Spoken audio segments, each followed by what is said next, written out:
Every business knows they need great marketing, but it's often hard to know what works and what you should be doing, let alone finding the time to do it. Abby and her team at Crisp Communications take all this hassle away, creating beautiful marketing that helps businesses put their best foot forward. They don't just deliver great results, they're also super easy to work with and practice what they preach with great communication all along the way.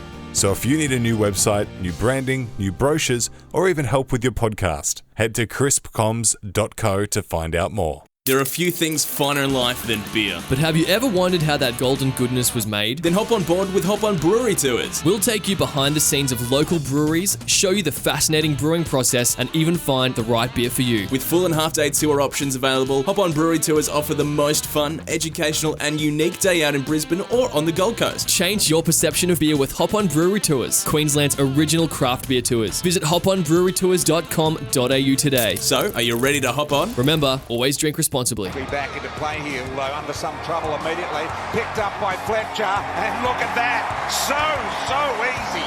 Option, it's Hipwood at 50. The Lions are surging forward again. Eric wheels onto the left, goes for it, and gets it.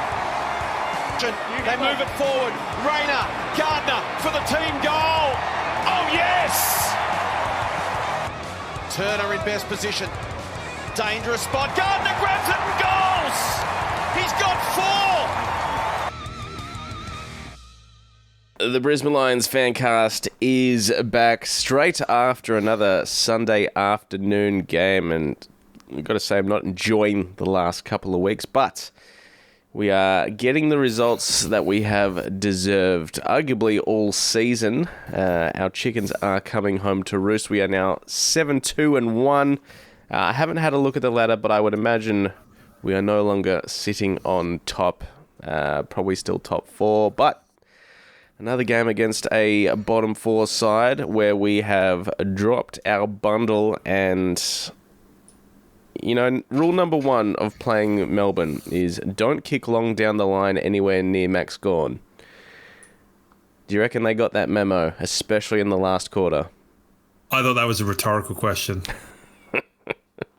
So, no, they didn't get the memo. I thought so too. It is JB and Patrick. Thanks to Hop On Brewery Tours and Crisp Communications.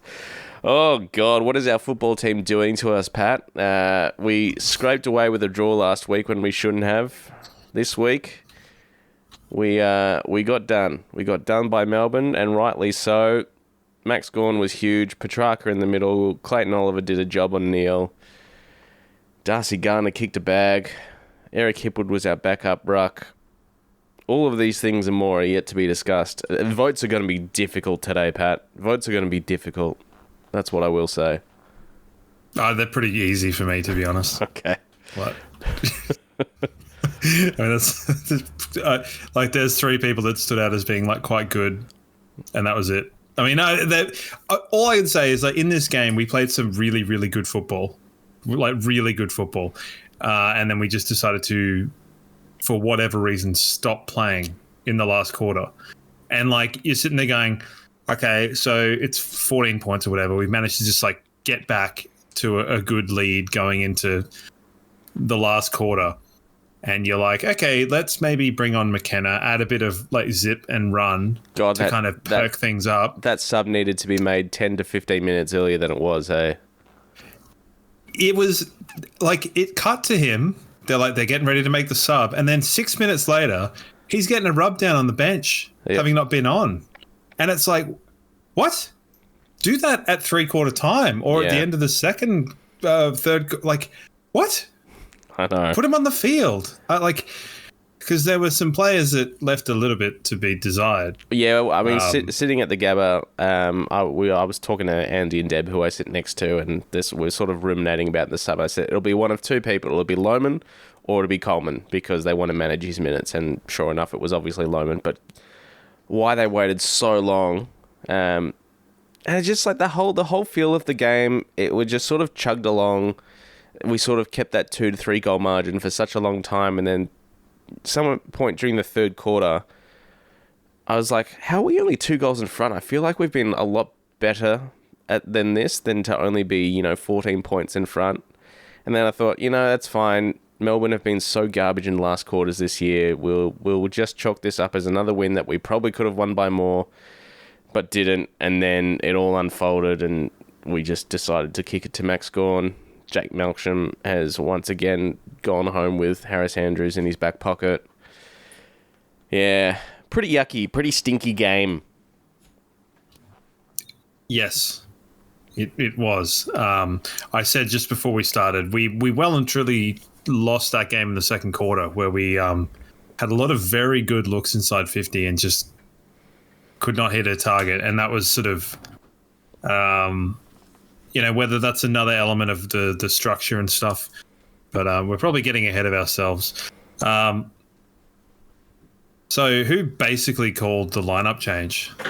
You did, my friend. I think it was me, yeah. Yes, it was. So Coleman came in, Berry went out, Fort was dropped, and then ultimately came back in, and McKenna came in as the sub, and obviously there was that late change with Oscar going out, Darcy Fort coming in, which was a bit strange. I thought, if we're going 2 rucks against Cherry, yeah, obviously it didn't work for us, but I thought we would still persist against Max Gawn, but as we know, we were going in with 1 ruck regardless.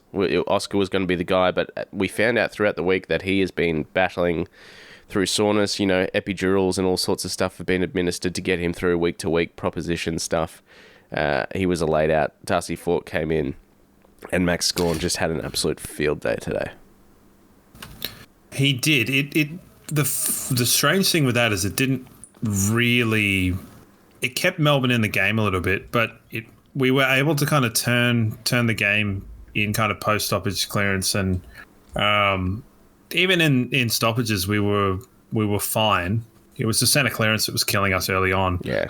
But yeah, it was a weird one. I think when you look at between like Fort and Gardner, I feel like you can't have all 3 of them in a team. Otherwise, you're like asking for trouble just in terms of foot speed. And like, I know Gardner's got a bit of a toe. But yeah, I think the 3 of them, which we saw against North Melbourne, was nay good.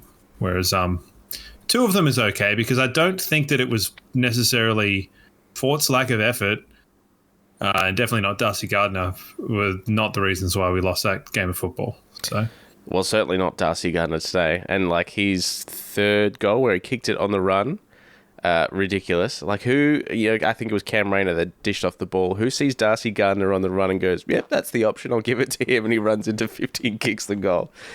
Silly behaviour. He's also got an absolutely no-nonsense set shot where he just goes, all right, cool, here I am, and I'll send it through. Yeah, I mean, like, 4 goals is it. I did post before the game, and we spoke about it on the show last week briefly. We thought he would sort of have a diffusing job on Steve May. And I posted on our socials before the game, said, look, a lot of people don't want Darcy Gardner in the team. I get that. But don't judge him on his scoreboard impact today. If Stephen May is held accountable and is, limited to a handful or less of intercept possessions, then that's probably a win for Darcy Gardner, and that's, the role that we should be judging him on. Turns out he went nowhere near Stephen May and kicked it back. Well, that is also what I said when on the Reddit when things got announced. I said, I wonder if Stephen May will have a quiet game like Collins did 2 weeks ago, and no one will breathe a mention of Darcy Gardner. Now, I had no idea that he would go and kick 4 goals. No one did. But it was not very apparent what the structure and setup was watching on the broadcast. Now, naturally, me, Fox Footy, it was, hello, I'm Dwayne Russell. I'm gone. I'm off. Yeah. I'm gone. So I went on to welcome SEN wherever you are around the planet. Did he hit that one? No, I didn't, and I quite frankly didn't want to. And then I ran into some issues with the SEN sync, and then wound up with Channel 7, which was not terrible, but then you're dealing with ads, and it's just like the SEN sync was caught in between 25 and 26 seconds. That's annoying. So it's just enough to annoy the piss out of me. But yes, so our team change was, essentially Hipwood was playing as a Joe Danaher replacement, and that looked great for a while. A little bit, yeah. We've had, he was harnessing the Joe. Oh, yeah, especially when he took that mark 55-60 out, wheeled around on the left and drained it. That's quintessential Joe. Yes, absolutely. I mean, I thought that he competed reasonably well across the game. But yeah, first quarter, they kicked the first goal. Melksham decided he wanted to put the knee into Harris, and then, we looked pretty good. We looked pretty good in the first half, I would say. But we were leaving them in it a little bit. And there was just some really annoying things that were happening that were getting them scores. And it's the sort of thing where we weren't doing a lot of the simple things very well, and we were letting them get out the back and that sort of thing. What was your take on the first quarter, Brooksy? First quarter, yeah, it was all right. What I just don't understand is, and it took to the last 5 minutes of the game where they, Fags and the coaching team finally made a change. It's sort of like Harris Andrews just sort of willingly went to Melksham.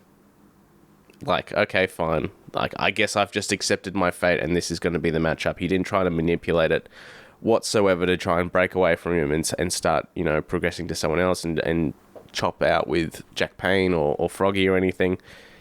And Melksham got him again. Melky, he's playing really well on Harris Andrews. He just knows how to do it. I don't know whether it's footy IQ or just body shape or athleticism, whatever it is, but just that matchup works really well for Melbourne and not so much for Harris Andrews. Yeah, Melk has this knack of he knows when to take back spot and knows when to take front spot. Yeah. And they space quite well, because I thought Jack Payne was pretty poor today. And he had moments.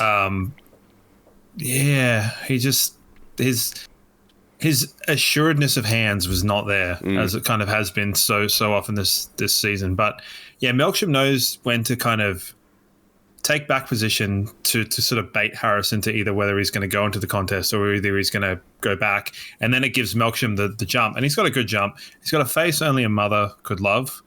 But then also at the same time, he's the guy that smashed out Stephen May, right? There was an altercation between the two, yeah. So he can't be all that bad. I think he's a good footballer. We're going to boil down, he's a good footballer. Yeah, well, I mean, yeah, whatever. But I think if you're looking at Stephen May going, hey, look, if you'd played, we wouldn't have won the flag, and Jake Melksham smashing him out, that story is solid gold across the board. I love it. But yeah, Melksham, so he spaces and he kind of, but then when Harris sags off, he'll get front spot. Yeah. So it's very smart the way that he tends to play. And Harris was almost made to look as foolish as Sicily was, in terms of having some marks taken over his head. So having not been given All Australian Blazers, he's not having a great year, our Harris, I would say. And he would not be in that conversation for me, which means he'll probably get it. He certainly hasn't had a great fortnight, I'll tell you that. Midfield, again, had their colours lowered from the likes of Petrarca and Rivers, Sparrow, Oliver, obviously gone. Langdon ran through there as well. Cozzy Pickett attended a few CBAs. It's just a couple of weeks where the midfield, after two really strong weeks against the Saints and the Suns, they've just sort of fallen back into the mire a little bit. I don't know whether, because you did show me Jake White, that really Jeff boring White, yeah. stoppage. Jeff White, sorry. I knew it was Jeff or Jack or whatever White. I did watch a bit of that. It is horrendously boring. Yeah, it's dry as. I told you it was. Yeah, it's horrendous. Yeah, and it's like they just opted in the last couple of weeks to go, it doesn't matter if Big O's got back problems or we've got Fort coming in against Gawn. Just no accountability. Just act as if we're going to win every tap. And when you watch those kind of analysis videos, you can really clearly see that some teams set up with the expectation of losing the ruck duel. And I don't know whether it's the case of we set up with the idea of reading the tap and then he would tap it over the top if we were taking front spot, and he's got that allowance. But yeah, it really wasn't good. No, No, good. I didn't think they necessarily had their colours lowered because I thought that, I mean, up until the last quarter, Petrarca, he looks like a shell of a player. That he once was, and I thought Clayton Oliver was pretty good value, but at the same time, like our guys got a lot of the ball, Yeah, and they didn't do a great deal with the ball. And I think we touched on this last year, where we need our midfielders not getting 30. We need them getting 20 to 25 and being super damaging with those. Yeah. And that was where I was quite critical of Jared Lyons at the beginning of last year because he was accumulating a lot, but he wasn't able to move the ball as quickly as sort of we should be, particularly when we've got kind of a smaller or more inexperienced forward line. So, yeah, Cozzy Pickett, he likes playing against us, doesn't he? He does. Melksham likes playing against us. Oliver quite likes playing against us. His tormentor Berry wasn't there, so he would have slept a lot easier this week. But I was really happy Jack Viney wasn't there because Jack Viney loves playing against us as well. So I forgot he existed. That could have made things a whole lot worse. I thought Zach Bailey's role today was a little bit not strange, but he seemed to get a lot of possessions backward of the ball. Like he got a lot of ball, in the D50, which was a bit strange for Bales because he's usually a forward half player. I thought he had a pretty good game in the end, actually, Bales, for his 150th. I thought he was one of our best, to be honest. So 2 150ths, obviously, yes. Cam and Bales. Cam was okay. I thought Rayner was virtually anonymous. Yeah. There were a couple of times where he tried to burst, but it's really hard because you're really looking at this game in like two phases because we were so good at times. The way we were moving the ball was like unbelievable. And then we just stopped. We just completely stopped.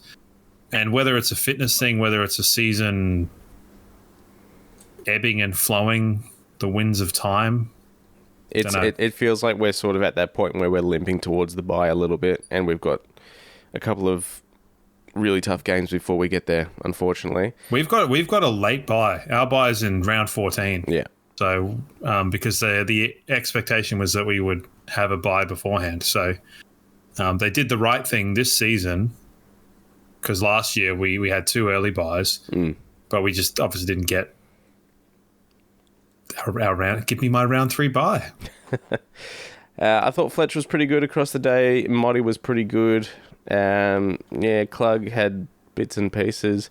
Here is a stat that I think will probably tell you all you need to know about the day, and it's pretty gross. Do you know who not just our leading tackle maker, but leading tackles across the whole game was? I'm trying not to look. Was it Darcy Fort? He was second. Ryan Lester with 5. Topped the absolute table across both teams. 5 tackles shouldn't be a leading tackle getter. Darcy Fort got 4, same with Dunkley. So that's not good. No, well, it was trending towards a shootout, and then it got really drab. Unfortunately, it was admittedly, because North Melbourne and Richmond was a fantastic game. It was like so horrible that it was really compelling to watch, and to swap it over to our game and then get like an initial shootout was like, cool. All right. Well, I'm not at least being like, all right, well, I wish I could watch this like peasant fight. Stoppage City in Richmond, North Melbourne. Yeah, but it was good though. Like it was fun. It wasn't like a dreary like I don't know. I enjoyed parts of it, but yeah, I mean the two things for me just we stopped playing the fourth quarter and the second quarter just inefficiency going inside 50 was stupid. Yeah, and you just like if we'd gone in at halftime 6 goals up, you probably what did we go up like 24. 4 goals up, so it should have been 8 goals up or whatever. I don't know. I don't remember what the margin was at halftime. It was only 13 points, so it's 2 goals. So yeah, we probably were good for another 4 goals. Yeah, and we just left them completely on the table and came back to bite us in the AS. Yeah. Who was their bald other ruckman? Never seen him in my life. Yeah, Timu, bloody Max Gorn, Aiden Johnson. Do you reckon if I was him, I would be growing a beard pretty quickly? What, just to fit in? Yeah, why wouldn't you? Like, do the thing. Do the evil twins. Like, oh, which one is it? I can't tell. So I'm, wasn't that a whole thing from like the Odyssey where like Achilles' brother dressed up as him and got killed? And I don't know. I'm back on my ship of Theseus here. So Noah Answorth didn't have a great game. He did not. He did not. Yeah, one of his not a poorer great ones, game really. at all.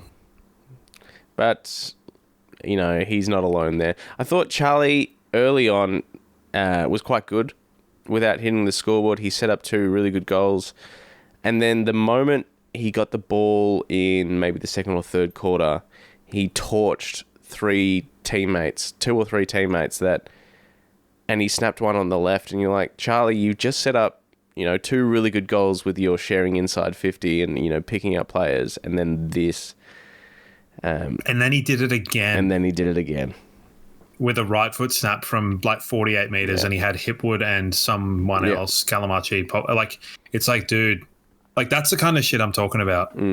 That's 2 goals on the table that you've just just left. And Archie is being flying under the radar a little bit, is having a pretty quiet year as well.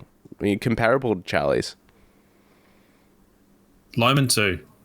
Lohman, the smalls are not. The smalls are not quite doing it. Lohman, I'm going to give. I can understand with chop Lohman. Out. Sorry, yeah, because he obviously doesn't have confidence in his body at the moment, especially when it comes to taking physical punishment. I get that.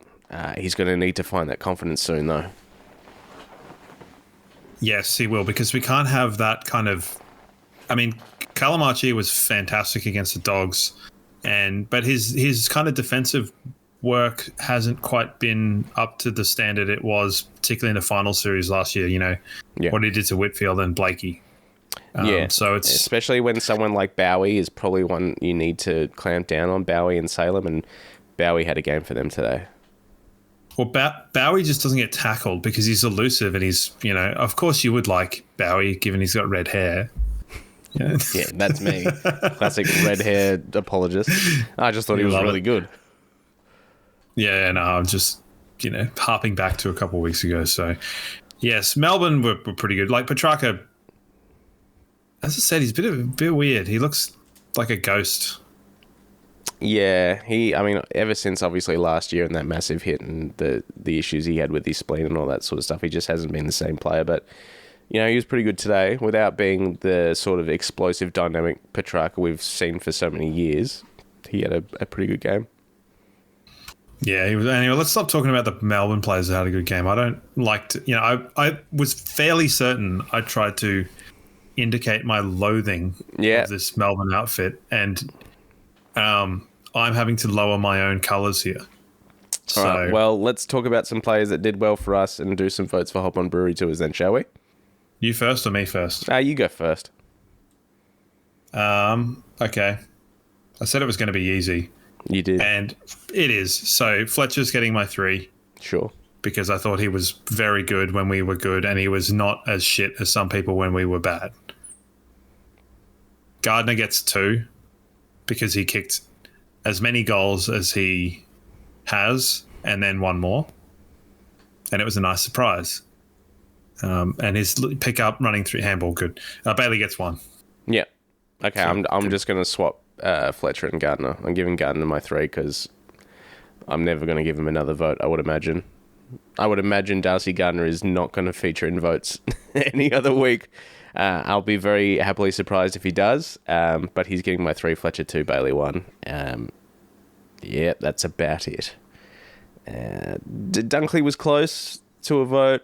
Wilmot was close to a vote, but not too many others. I could have considered Will Ashcroft fleetingly, but no. He was a bit too ineffectual, and he's lacking a bit of penetrating kick at the moment. He's doing a lot of give and gets.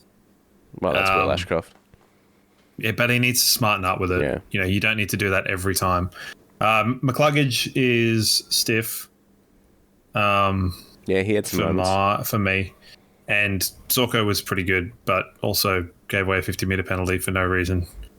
I got to say, the first quarter, it might have been their second or third goal, where there was a marking contest with Dunkley and Hipwood, and they paid a free kick for something, and then Hipwood went off and kicked the ball, and they got a 50-metre penalty.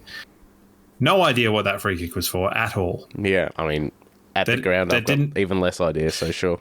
They didn't show really any replay, and it was like Dunkley had first hands to the ball, and then there was one later on where fucking Fritsch goes and kicks a goal, and we were robbed of a 50-metre penalty. So it's like, tighten up, come on. What did you make of Kitty Coleman's return game? First game back since his ACL, over 400 days or something.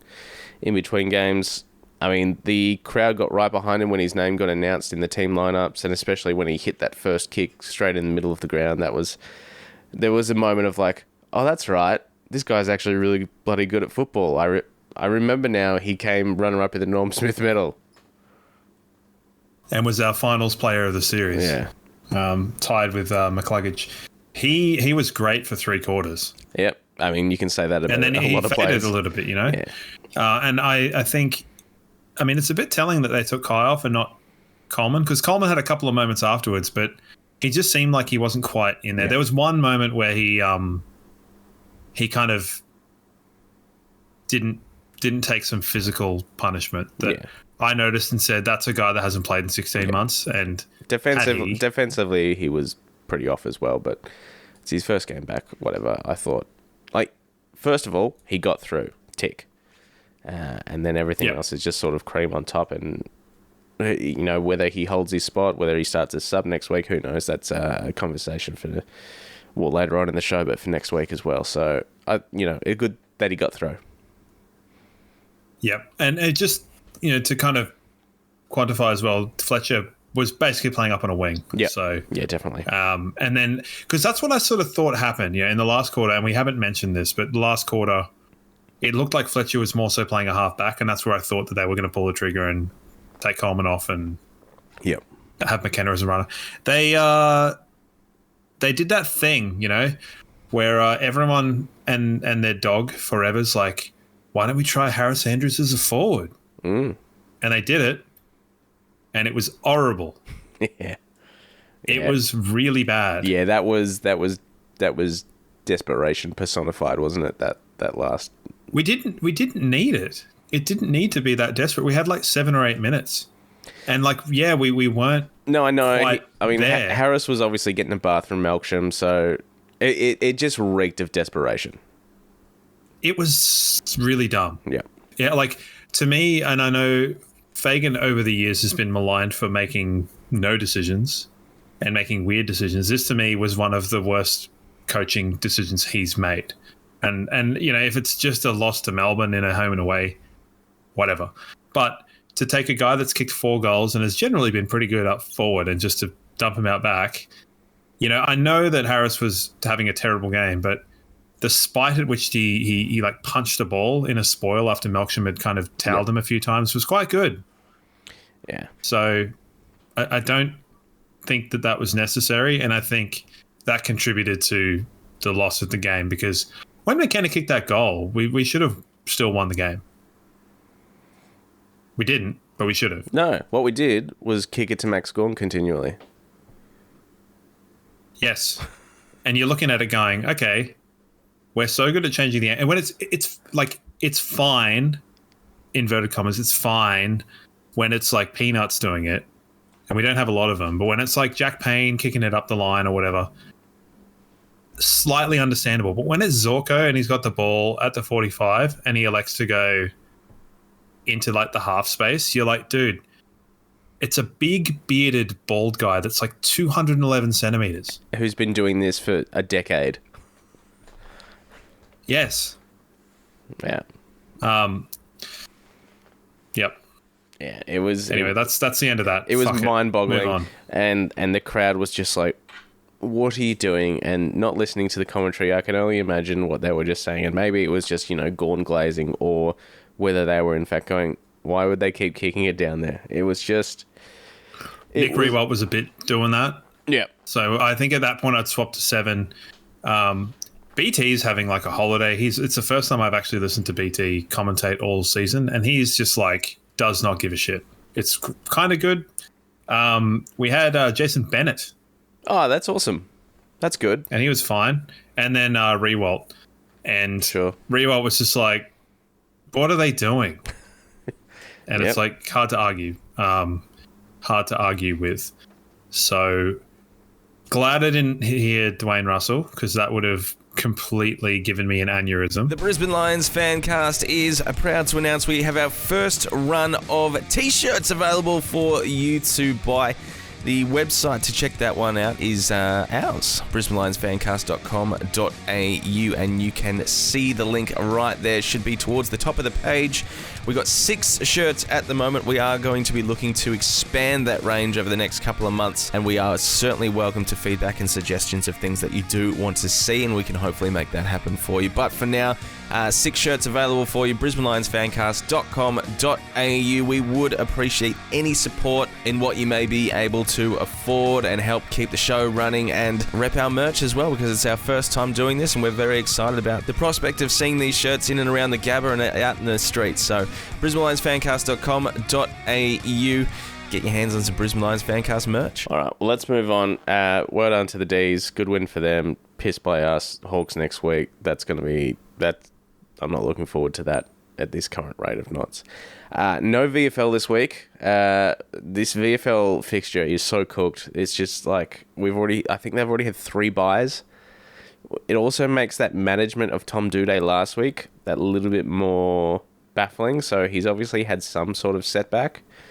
I don't know. There's been nothing on any injury reports, swelling or soreness of his knee, or maybe they are literally just load managing because he's missed so much footy. But to manage him out of a game before they knew they had a bye, quite strange. So it'll be interesting to see if he's back in that VFL lineup when they do come back next week. So very strange. I don't understand why we wouldn't have played Casey this week.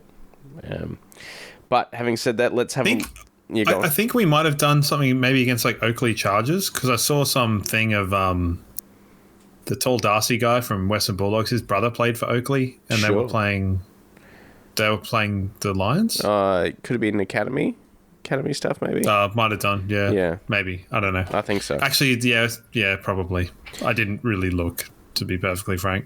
All right, next week. I just wanted to see if he was gigantic, and he was also gigantic. Of course. Changes next week. Barry comes straight back in. Who's going out? I would imagine Oscar comes in for Fort if everything's sort of A-OK there. If it's A-OK, who knows? Who are you taking out for Jared Berry? I don't know. It's a tough one, isn't it? It was easy last week. It opened the door for Coleman, but now he's in. Now we're into that thing where I was like, oh, when it's a problem, like, I'm glad I'm not the coach. Shit. Well, who would you put in? It's a tough one. I'm thinking like easy step one is McKenna comes out and then someone goes to the sub. Who is that someone? Maybe it is Kai Lohman. Maybe it is Coleman to manage game time for those two. So for me, I think that's probably where I'm landing, is that Berry comes in and one of those two, probably Coleman, starts as sub. Yeah, McKenna goes out. It could be a Levi that could come out. Yeah, it could be. Because I thought Fletcher was really good on the wing. Mm-hmm. And but it does leave like a slight amount of imbalance. And I know that in our 23 year we played like Wilmot, McKenna and Coleman as our kind of back flankers, and it's not a great deal of like defensive accountability in there. I think Wilmot's grown into that, but Zorko, Coleman and Wilmot, bit iffy. Jasper at least does kind of give us a bit of defensive accountability. So I don't know. I would be possibly inclined to say Levi as a sub. Yeah. But then I would be worried about pissing that villain off. I get it. He doesn't strike me as the sort of fella that would take it well. Well, maybe just show him footage of him kicking the ball 50 metres across goal to Harrison Petty, and then... Yeah, that wasn't good, was it? That wasn't good. Nope. But he is a first-year player, so whatever. That said, they could also just put Zorko as a sub, because he might need an old bones rest.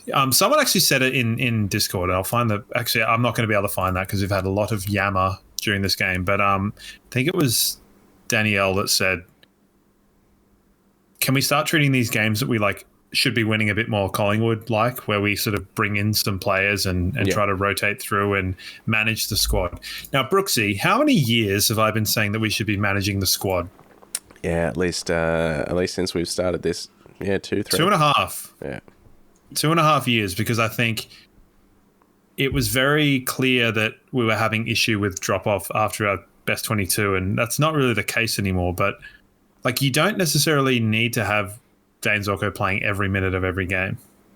No, I think there is, and I hope not, but at the same time I hope so. There is an element of he needs to play basically all season to hit that 300. And I'd love Dane Zorko to play 300 games, but I don't want that to come at the expense... Yeah, I know. I don't want that to come at the expense of us pissing away games against Melbourne. So yeah, maybe. If Marshall's played one game, technically... Yeah. Then Zorko can play 300. So, I understand, but I just would like to see a little bit more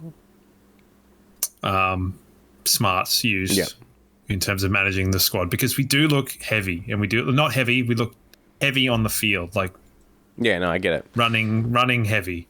And I wonder if it's because, as it was a bit of a shootout the first 2.5, 3 quarters, those quarters were long. They were long quarters. They felt long at the ground. I wonder if we just ran out of legs in that last quarter a little bit as well. But then, we shouldn't be doing that against We should Melbourne. not be running out of legs against Melbourne. No. We have a hard-bodied group of players that are they shouldn't be any less fit than anybody else. Yeah. Yeah, no, you're right. They should be more fit. Anyway, that's all I got to say about that. Can we talk about something different? Yeah, sure. Go on. Oh, I didn't have any ideas on it. Okay, well, we can talk about something different, a little bit sad, and we should probably mention it. Robert Walls obviously passed away throughout the week. Obviously a seminal figure in the very early stages of the Brisbane Bears, of course, ties with Fitzroy and Carlton as well, and a big media personality thereafter. I wasn't really a big fan of Robert Walls' media career.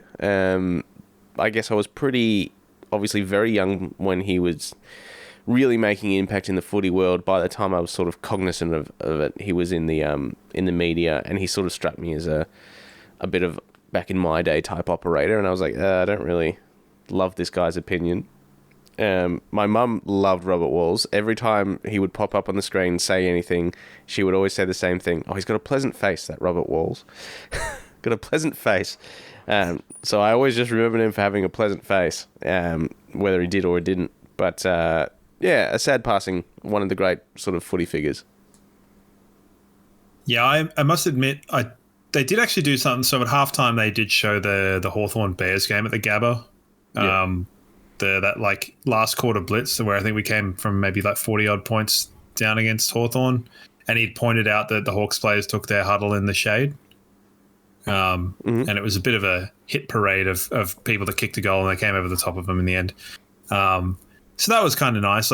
I must admit, I know Walls, and I know him sort of more from his commentary on radio and stuff like that. And but he was kind of an earlier on the couch guy with Jared Healy and maybe Mike Sheehan, I think.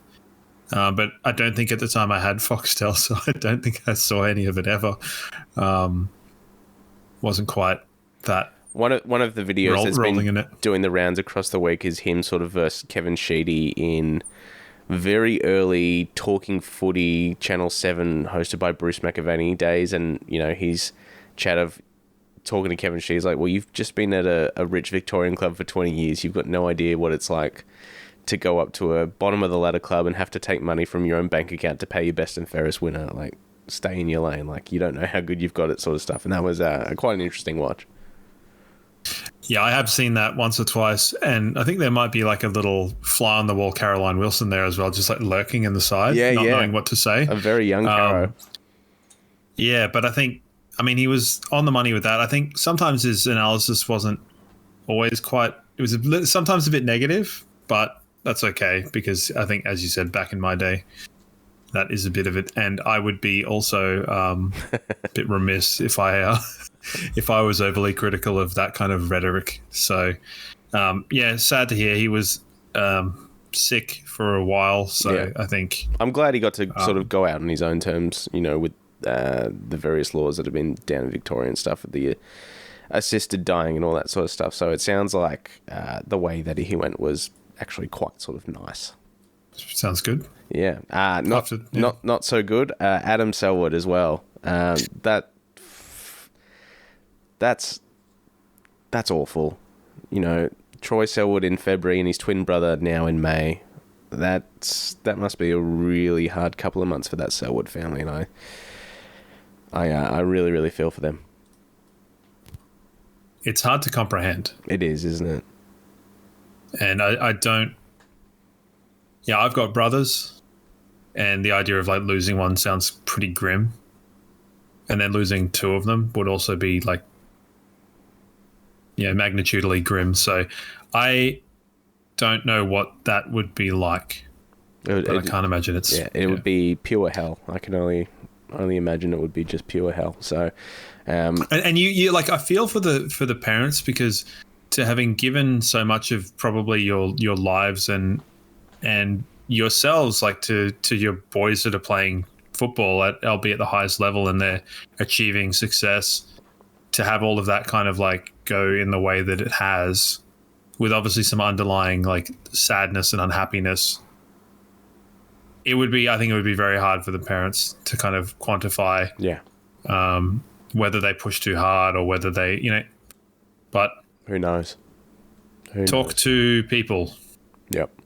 Absolutely. 100%. All right. Well, let's do some tipping, shall we? So first off, I want to say I'm ticked off because I'm out of the gauntlet because I tipped the Lions in the gauntlet. No. So how about that? Getting done by our own team. Got done by my own team. Having mapped out the entire thing, and I'm going to keep track of it, because if this is the one that I lost on, and I get every single other one, I'm writing the club a letter demanding my $1,000. So, all right. Well, I got 6 this week. Missed out on the Lions. Obviously, I didn't pick West Coast, and as we spoke about on the show last week, and as I posted on social media, you said Freo would 100% win, just to spite us all, and they bloody did. Yeah, so I'm a little bit unhappy because I forgot to change my Port Adelaide tip to Geelong, and I was out and forgot the game was on. I told you they love beating them at Port Adelaide. I know. It was like a provisional. I just put it in. Yep. And then I forgot because I was out driving around, and then was like, oh shit, the game's on, and I forgot to change it. So, unhappy camper. I got 5.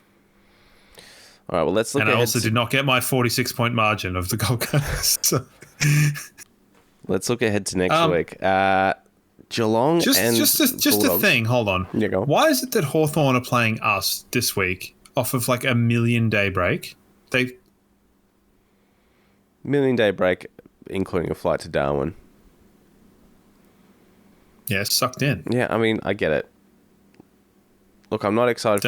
I'm not excited to play Hawthorn at all, because they've got our number and it's at the MCG, and there's nothing about it that is filling me with any sort of confidence at the moment. So let's just start on Thursday night at GMHBA Stadium, Geelong and the Bulldogs. And I wonder if this should be a cracker. It should be a really good game. I'm a bit worried because for the first time in basically forever, Geelong have got some red in their Guernsey inexplicably. And when I was watching them on Saturday, I thought, God, they look like the Bulldogs wearing their Guernsey. So that is going to, unless someone's changing their top for Thursday night, that is going to absolutely shake me. Yes, I didn't think about that, and I will not think about that again until Thursday night. They had a few injuries. Dangerfield went out with a hamstring, Yeah. and so did someone else. Bose. I tell you what, yeah, Bose. That game was carnage at the Adelaide Oval between Horn Francis and Yeah, that looked like a bad one that for the Hornet. mullet dude that, you know. Oh, yeah. Yeah, Dogs.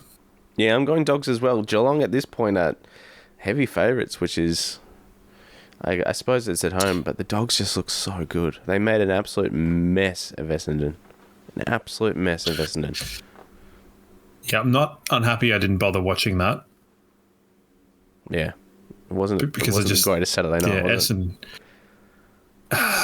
And then it's like, okay, straight away, Essendon versus Richmond. Dream time at the G. I'm going the Tigers in this one.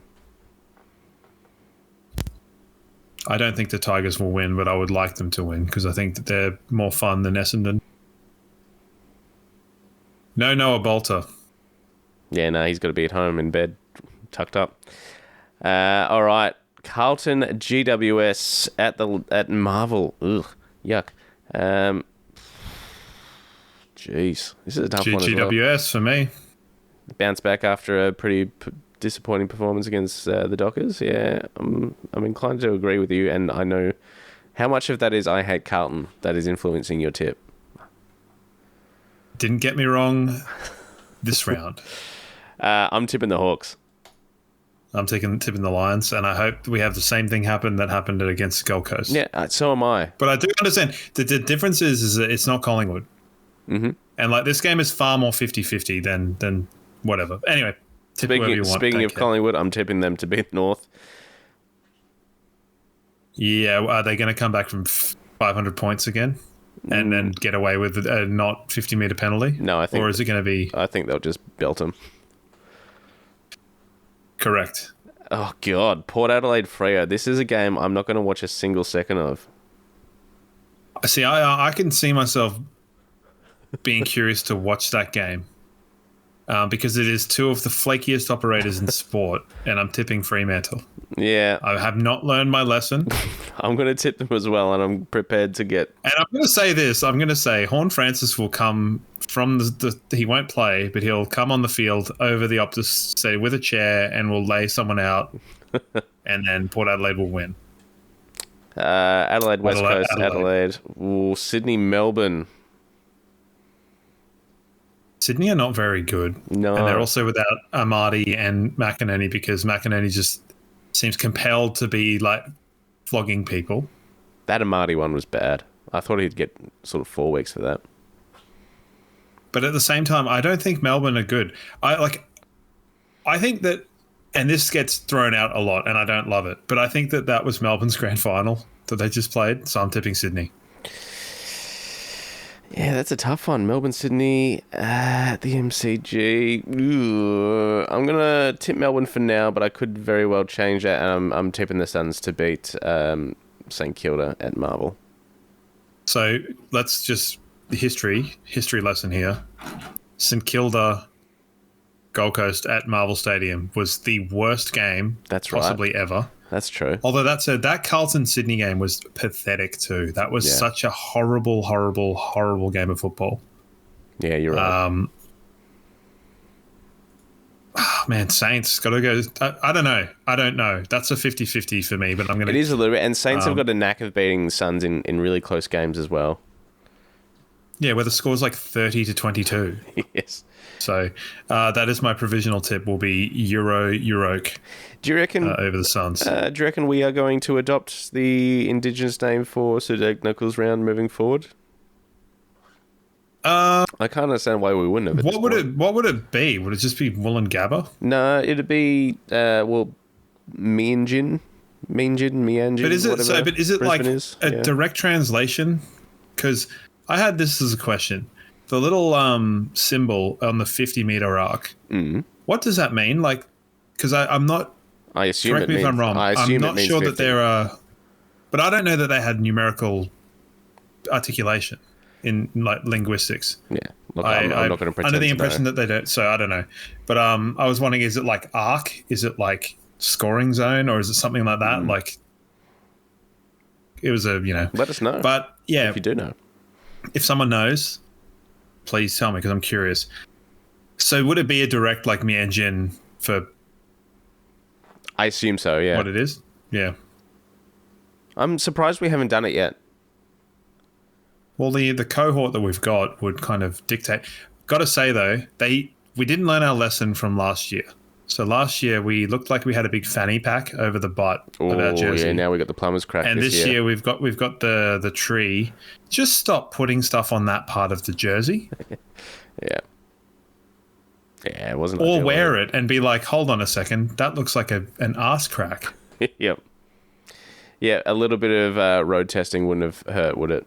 Oh well. It's still great. I thought the Guernsey was really good, and I think that the maroon one looks much better than the red one. I think the maroon one reads a lot nicer. So, and it was also nice to not have interference on the back where you can see the number. But yeah, just get rid of that bar on the lower, because it's either pulled down, looks stupid, or it's tucked up and you can't see it.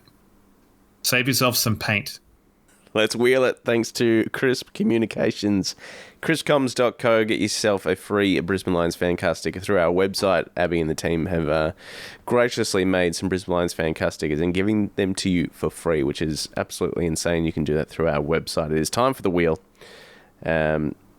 So I believe it is my turn to pass or hold. Is that right? What did I have last week? It was like a bit of it was Brett Staker and someone else. Brent Staker. That's right. Staker and someone else. Was it Hot Toddy Banfield last week as well? Or was that? No, Todd Banfield was Patful, and then it was Staker and someone who's evidently quite forgettable. All right, well, let's move on. I'm going to spin the wheel here. Oh, it was Jared Berry. Sorry, Jared Berry. Oh, that's right. Cammy Rayner. Pass or hold on Cam Rayner. Ooh. That's a tough one. Obviously, recency bias plays a lot in this. He hasn't had the greatest year. I might actually pass on Cam Rayner. And I'm going to regret that, I think. No, you'll end up going into like Martin Pike or something. Should have held. Should have held. I've got Josh Walker. Finally, my time is here. I've got Josh Walker, the man we spoke about on our North preview with Josh from the Further North podcast. And I said I did have a soft spot for Josh Walker because he filled a defensive role in some pretty lean times. Look, the one great memory I have of Josh Walker, do you remember, and funnily enough, it involves your mate Cam Rayner here. I can't remember who. I think I know exactly what you're talking about. It's against Adelaide. Adelaide. And there was 2 hangers in a row in the space of 10 seconds. It was like Josh Walker, inside 50, Cam Rayner in the goal square. And during times where we didn't have a huge amount to cheer about. Oh, God. I've lost. That was it. So... I find that's the kind of part of me, because that was in, I think, 2018. Yep. And it was an intercept from maybe a kick out or something. That to me is goal of the year. If you've got 2 mark of the year candidates in a sequence that has a goal of the year. I think we lost that game by 7 points. It was in that time where we were losing like games by less than 10. I think Louis Taylor kicked the goal after the siren to turn it into That's right, yeah. An unnecessary goal on the side.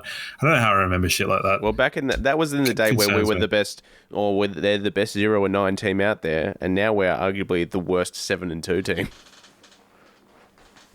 And our percentage is probably about the same as it was in 2018. Yeah. I think it was like 89%, and now we're probably like 101. So a couple of losses and we'd be in trouble. Josh Walker he was doing a good job on the social medias in the 2017-18s. That's right.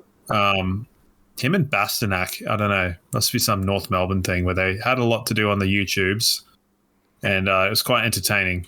There might have been some sort of cooking thing going on, maybe. Oh, that's right. Yeah. Breakfast with Josh Walker, where he'd go to the players and be like, cook me something. And it was awful, but not Michael Voss scrambled eggs awful. Oh, God. You mean the hot milk with a little bit of eggs in it? One of the great videos for those of you playing at home, Michael Voss cooking scrambled eggs as what, like a 17, 18-year-old? It was Yeah, it was six tablespoons, and he just pours the milk straight in, and he's laughing. We're all laughing. Yeah. It's not good. All right, well, talk to me about Cam Rayner then. I've said my bit about Josh Walker. Yeah, that's all we got. The man I don't know what that really... looked about 40 years old when he was 23 because he went bald so horribly early, and then he got plugs. Yeah, maybe I need plugs. I don't know. I feel like this widow speaker's getting a bit thin. So Josh Walker, if you're listening, please help me out, man.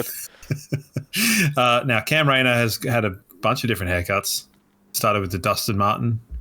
I quite liked the long kind of floppy shit. Yep. And then he had the buzz cut, which was quite mean, but didn't really suit him. And now he's sort of somewhere in between the lot of them. He's a premiership player. Yes. And he's played some fantastic games. But he is a bit of a Neely man in terms of his whole career has been very much, can you just do the thing that everyone wants you to do all of the time? Yep. And it hasn't happened. But I think he's a very nice person, certain American trips aside. I think he's good for the dressing room and he's good for the players, and he adds a little bit of joviality to the club. Number one draft pick.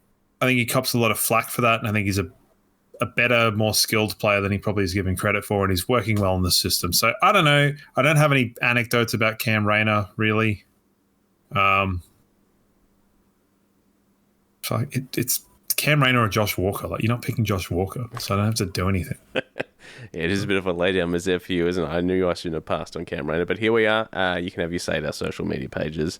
Thanks to Chris. I was due. I was due for one, you know? Yeah. All right, well, we've got the Hawks next week at the MCG. And as I said, I'm not looking forward to this one. I don't know if you are, but it would be nice to win this game. As I've just shown in my tipping, I don't think we will, considering the hold that Hawthorn have on us. It's a Saturday day game, 4:15 Twilight Jobbo. Sounds good. Yeah. Yeah. I think we'll do all right. I think we should adopt a certain strategy against their nitwit little shitbag ducking weasels and flopping Sicilies and Newcombs. I'm sick to death of them. Mm-hmm. They are so fake tough.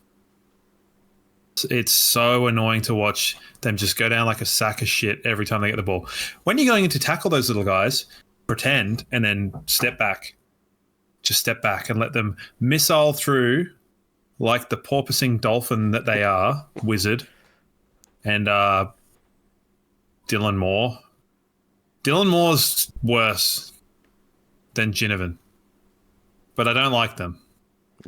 There's pretty. They're an unlikable bunch. I think they are so unlikable. Like Connor McDonald is my least favorite of the lot. That Eshe looking Nike TN collecting rat tail. See that one with the rat tail? Yeah, no good. Yeah, fuck that guy. I like Weddle. Yeah. And I don't mind CJ. He's all right. I mean, Lloyd Meek's pretty good too. Like, man, we're getting a bit. The quality of ruckman in this competition is sleepedly just crept. Yeah. To sky high levels. And our guys. Lloyd Meek didn't play. Yeah. Yeah, he got rested, and they had Ned Reeves in, who did pretty well actually. They also had Weddle doing the backup ruck. Yeah, that's terrifying because Weddle's just like a raging, rampaging halfback dude that you're like, oh, what is it? What can't this guy do? Yeah. Jack Gunson is annoying. I know, and he's going to kick like 5 on us, isn't he? He's going to do the same thing he did last year, which is go straight to Harris Andrews and work him. So Harris Andrews he's got to buck up here. He's had Melksham make him look like a dickhead, and he's been made to look foolish in a lot of games, Harris Andrews, this year. So, don't know. But I think, Newcomb is annoying. Warple is annoying. They just get everything called. Oh, man. They're rubbing me the wrong way, man. Oh, they're rubbing Getting frustrated. They're rubbing the whole competition the wrong way, Hawthorn, with the way they're going about it. So I think there's an element of bitterness I have, and I have a lot of bitterness, but an element of bitterness I have about Hawthorn is that they haven't been crap long enough for their fans to learn to be humble. That's the thing that really annoys me. Mm-hmm. And it's like, it's understandable for Collingwood to a degree, because Collingwood are just a bit like that. They're always a bit good, and then they're like garbage for like 1 year randomly. But Hawthorn have just been like, they haven't been bad. No, not since except the 70s. for like once. And it's like these kids that have like, can you imagine what it would be like if, we watched the triple premiership and then by 2009 we were back winning. Like, we would be so maniacally full of ourselves. And that's what Hawthorn are. Yeah. But we've had to sweat and slog to get to this point of being a good team. It's annoying, isn't it? And they haven't. I think it's something like if you go back to mid-70s, it's like an average of every 6 years, Hawks win a flag. So it's like the longest you have to wait as a Hawks fan is six years, and you'll be back up there again. You're like, fuck you. Yep. Don't like them. And I wish if someone goes in hard and gets a high contact, hit them. Hit them. Do weeks. I don't care. Like, if someone knocks the Wizards' head off, I'm looking at you, Noah Answorth, knock it off. Properly knock it off. Well, I don't care. Considering Starcevic is God knows how long away, we probably still need Noah Answorth in the team. But still, the thing is it's like, make him think twice about ducking his little tiny head or giant head. I get it. I'm right there with you, as there's a lot of neutral fans that love to generally watch the footy until Hawthorn's on the TV, and then you're like, God, these guys just give me the shit. Yeah. Glad that the Gold Coast beat them. And I really generally like Jai Newcomb, but that was some piss from him on Thursday. Yeah, but he's been doing it for like the last calendar year. Because he was he was a no-nonsense, win it at the contest, play with honor type guy, and he's now started like flip-flopping. He's been doing it for weeks. Sicily obviously is like his own, like... He's a gem. Yeah. Oh, dear. Yeah, I'm starting to have like a seizure thinking about this, or migraine or something. So what are we going to do about them? I'll tell you what we don't do is just bomb it down the line to their ruckman. Yeah, but maybe if they're expecting us not to do that, then if we do that, they won't be expecting it. Maybe. I don't know. We're just going to have to play our best footy, and that midfield is going to have to step right up because they got done in the middle. Like centre bouncers, especially today, they're going to have to really rectify that next week. I think as well, we're going to need to watch out the way that they isolate their deep 50 because they do put those little guys. And I think our one-on-one defending has not been super. No.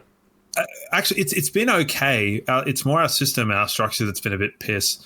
So maybe it might be good. It might kind of play into going back to kind of the primal instincts of what defending should be for us, and our guys will actually just focus on their player. None of this like, oh, whoops, I didn't notice that guy's walked right in between our zone and it's an uncontested kick and now they've got a scoring shot. Too much of that. Don't like it. Yeah, midfielders need to lift a bit. Yep. And they need to run not just one way. Can't just leave Dunkley to do everything.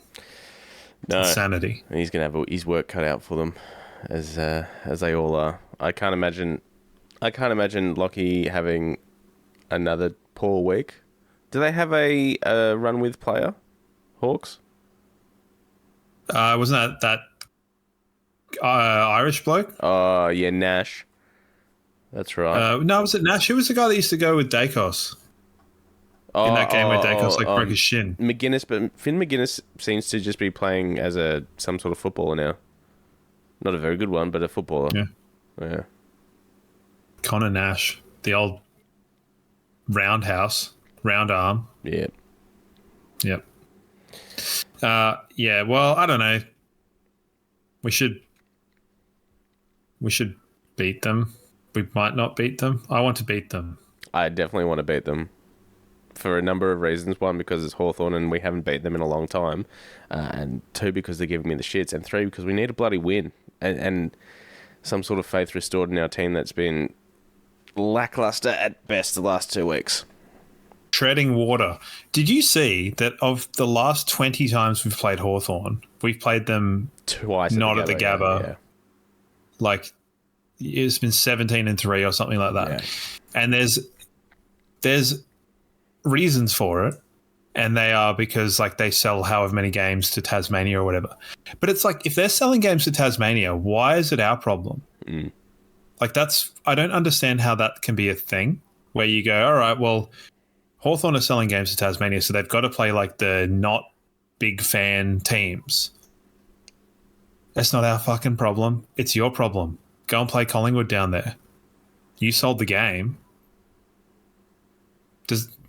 Am I losing it? No, I mean, yes is the answer, but yes, but I mean, since we've been back up there, good again, we have played them at the G and Marvel and stuff. I know, but even then, it's just kind of like, why? What's with the disparity of it? You know, Yeah. Like, I don't know.